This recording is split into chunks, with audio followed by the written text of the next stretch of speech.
ஒரு துளி மழை இந்த மண்ணில் விழலைன்னா மண்ணில் பசுமையெல்லாம் காண போய் வறண்டு போய் மண்ணெல்லாம் பாலம் பாலமாக வெடித்து எரிஞ்சு போன புல்வெளிகள், காய்ந்து போன மரங்கள், தரிசா போன நிலம் அப்படின்னு எப்படா மழை வரும்னு மழை வேண்டி நம்ம வானத்தை நோக்கி காத்திருக்கோம் இல்லையா?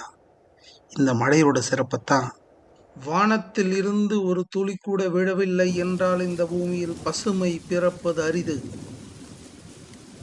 இதைத்தான் திருவள்ளுவர் வான் சிறப்பு அதிகாரத்தில் 6வது குறளாக ரொம்ப அழகாக சொல்லியிருக்கிறாரு.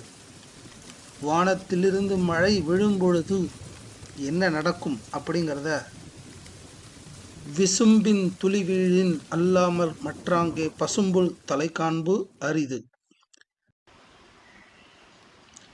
வானத்தில் இருந்து மழைத்துளி விழாத பொழுது பூமியில் பசும்புல் கூட தலை காட்டாது.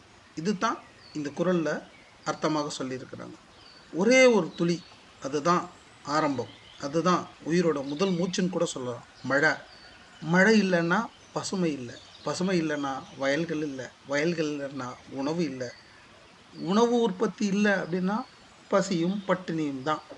மழைக்கு அவ்வளோ முக்கியத்துவம் இருக்குது.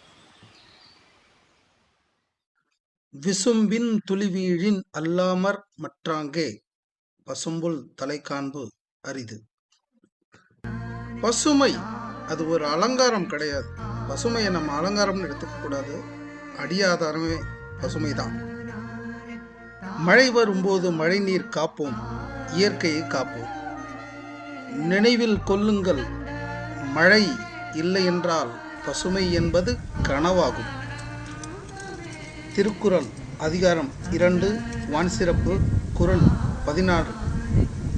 அடுத்த பதிவில் மீண்டும் சந்திப்போம். நன்றி, வணக்கம்.